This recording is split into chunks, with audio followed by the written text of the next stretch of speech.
Pension case में सितंबर 2014 से पहले और बाद में सेवानिवृत्त पेंशनरों की स्थिति का विश्लेषण। सुप्रीम कोर्ट का जब से फैसला आया है, पेंशनर दो धड़ों में बढ़ गए हैं। ज़्यादातर जानकारों का ये कहना है कि 1/9/2014 के पहले सेवानिवृत्त होने वाले पेंशनरों को इसका लाभ नहीं मिल पाएगा, जबकि कई विशेषज्ञ इसमें तकनीकी खामी बता रहे हैं और उनको लाभ मिलने की बात कह रहे हैं। पिछले कुछ दिनों से इन विषयों पर क्या क्या हुआ, ये जानने के लिए देखिए पूरा वीडियो और लाइक और सब्सक्राइब करना न भूलें। पेंशन केस में सुप्रीम कोर्ट के फैसले से अनेक बिंदुओं पर इतनी भ्रम की स्थिति उत्पन्न हो गई है कि पेंशनर अलग अलग फोरम और ग्रुपों में अपने प्रश्नों के हल ढूंढ रहे हैं।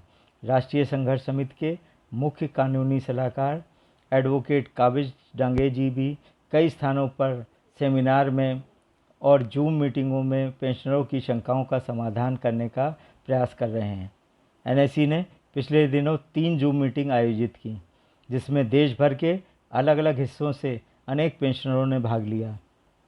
श्री डांगे जी द्वारा उसमें सुप्रीम कोर्ट के फैसले के विभिन्न पहलुओं को बताया गया। औसत वेतन के बारे में बताया गया कि रिटायरमेंट से पिछले 60 माह के वेतन का योग निकालकर उसे 60 से भाग देने पर औसत वेतन निकलेगा, जिसमें बेसिक वेतन और महंगाई भत्ता लिया जाएगा। पेंशन गणना के लिए 15 नवंबर 1995 से सेवानिवृत्त के माह में आपके 58 वर्ष पूर्ण होने की तिथि तक की सेवा अवधि निकाली जाएगी। अगर आपने कुल 30 वर्ष से अधिक की सेवा की है तो 2 वर्ष जोड़कर उसका वेटेज दिया जाएगा।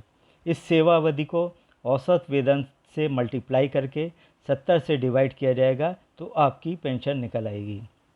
अगर आपकी एवरेज पेंशनेबल सैलरी 50,000 है और 1995 से सेवा अवधि 25 वर्ष है तो 2 वर्ष जोड़कर और 70 से डिवाइड करने पर आपको लगभग 19,285 पेंशन मिलेगी, जो आपकी वर्तमान पेंशन से 6-7 गुना अधिक होगी। इसी प्रकार आप अपने रिकॉर्ड के हिसाब से अपनी पेंशन की गणना कर अनुमान लगा सकते हैं। जहाँ तक ईपीएफओ में धन जमा करने की बात है तो जानकारों के मुताबिक आपको सेवानिवृत्ति के बाद पीएफ में जितना पैसा मिला है रफली उसका 1/3 आपको लौटाना होगा, और अगर आप बीच में अपने पीएफ से पैसा निकालते रहे हैं 2/3 वापस करना होगा। साथ ही जब से आप रिटायर हुए हैं तब से अभी तक उस पर ब्याज भी देना होगा। वैसे तो 1995 से जमा अंशदान को वापस करना है, परंतु ऊपरी आंकलन के लिए आपको यह अनुमान बताया गया है। अब प्रत्येक व्यक्ति को ईपीएफओ में जॉइंट ऑप्शन फॉर्म 3 मार्च 2023 तक देने पर जो गणना करके आपके ऊपर देय राशि और आपको एरियर से प्राप्त होने वाली राशि को बताया जाएगा, और जो पेंशन निर्धारित होगी उस सब का आकलन कर निर्णय लेना है। यह प्रत्येक व्यक्ति की आर्थिक और स्वास्थ्य की परिस्थितियों पर निर्भर करेगा। ऑप्शन फॉर्म का प्रारूप कई ग्रुप में डाला गया है, परंतु पहले यह सुनिश्चित हो जाए कि इसी फॉर्म को ईपीएफओ एक्सेप्ट कर लेगा या नहीं, तभी इस पर एम्प्लॉयर के साइन कराएं। अन्यथा उन फॉर्म की मान्यता न होने पर बार बार एम्प्लॉयर साइन नहीं करेगा।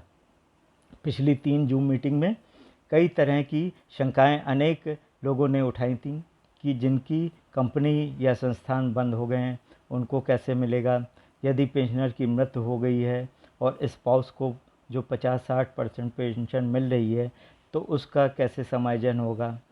अगर 1/9/2014 से पूर्व 58 वर्ष के हो गए हैं और 2016 तक 60 वर्ष की अवधि में कार्य किया है तो उन्हें लाभ नहीं मिलेगा आदि।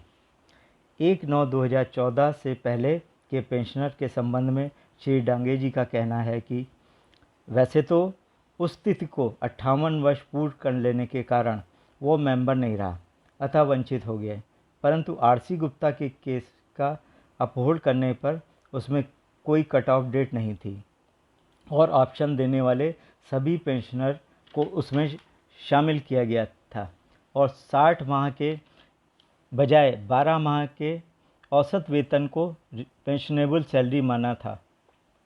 अतः इन पॉइंट्स पर सुप्रीम कोर्ट को स्पष्ट करना होगा और शायद कुछ लीगल एक्सपर्ट इस काम में लगे हुए हैं।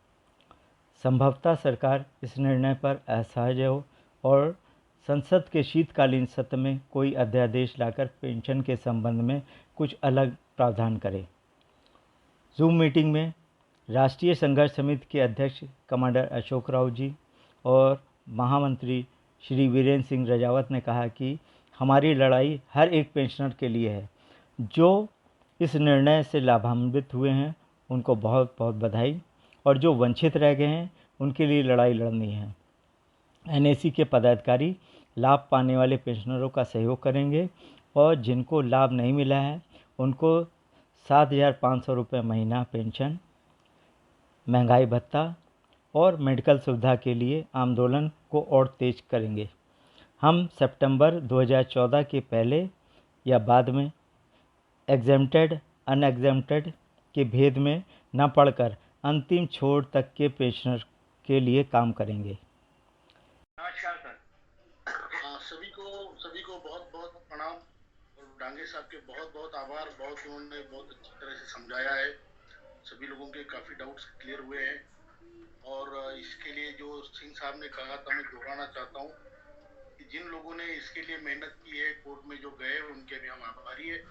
और इसका फायदा ताकि 100% लोगों को नहीं है, लेकिन जिनको भी फायदा हो रहा है अच्छी बात है।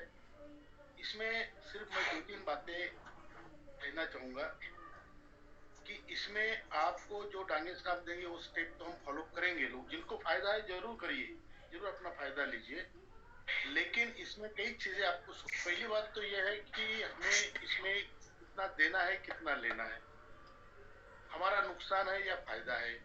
हर एक आदमी की कंडीशन अलग होगी। हमारी शारीरिक स्थिति कैसे है, हम बीमार है क्या, हमारा कितना साल का हमारा एक प्रिडिक्शन है कि हम कितना साल इतना पैसा भरने के बाद जी पाएंगे। शक्तावत जी ने अच्छी बात कही थी एक्चुअली कि इसमें हमें ये भी देखना है कि इतना पैसा देने के बाद मुझे फायदा कितना होगा या मुझे कितना पैसा वापस मिलेगा। क्योंकि पहले भी जब उन्होंने ऑप्शन फॉर्म भरवाए थे, लोगों से पैसे भरवाए, अभी तक कई लोगों के पैसे वापस भी नहीं मिले। तो इन चीजों को भी आपको ध्यान में रखना पड़ेगा। And this is totally depend on individual कि जिनका इंडिविजुअल को क्या फायदा होता है, उसकी क्या उम्र है, उसके पास पैसा कितना है, उस देने के बाद उसको पैसा मिलेगा, उसमें फायदा होगा या नहीं होगा। हर आदमी की कंडीशन अलग है। तो इसलिए आपको जब आप ऑप्शन फॉर्म भरेंगे और जब उसमें अगर आपका फायदा है जरूर कीजिए। अगर फायदा ज्यादा नहीं है तो अभी तक मिनिमम पेंशन का ऑप्शन भी हमारे लिए खुला है, वो पक्का होगा हमारा। ये सारी चीजें जो हो रही है हमारे भले के लिए हो रही है। इसमें जो लोग वंचित रह गए हैं उनको भी चिंता करने की जरूरत नहीं, उनके लिए एनएससी पूरी तरह से खड़ी रहेगी। हम हर किसी को हमारे जो लाइन है उसमें आखिरी छोर का जो भी आदमी होगा उसके लिए भी हम लड़ते रहेंगे। ये नहीं कि भाई कुछ तबके का हो गया तो बाकी लोगों को हम छोड़ देंगे, ऐसा कभी नहीं होगा। और हमारा जो सबसे वंचित भाई है उसके लिए भी एनएससी कार्यरत रहेगी, क्योंकि ये कार्य बहुत बड़ा कार्य है। आप सब लोग मिलकर कर रहे हैं, सब लोग मिलकर कर रहे हैं और इसमें बहुत ही निस्वार्थी लोग हैं, बहुत अच्छे लोग हैं और पूरे देश में संगठन इतना बड़ा बना है, लोगों का भरोसा भी आपके ऊपर है। आप भी इस लड़ाई में भागीदार बने और चैनल को लाइक और सब्सक्राइब कर अपनी आवाज़ बुलंद करें।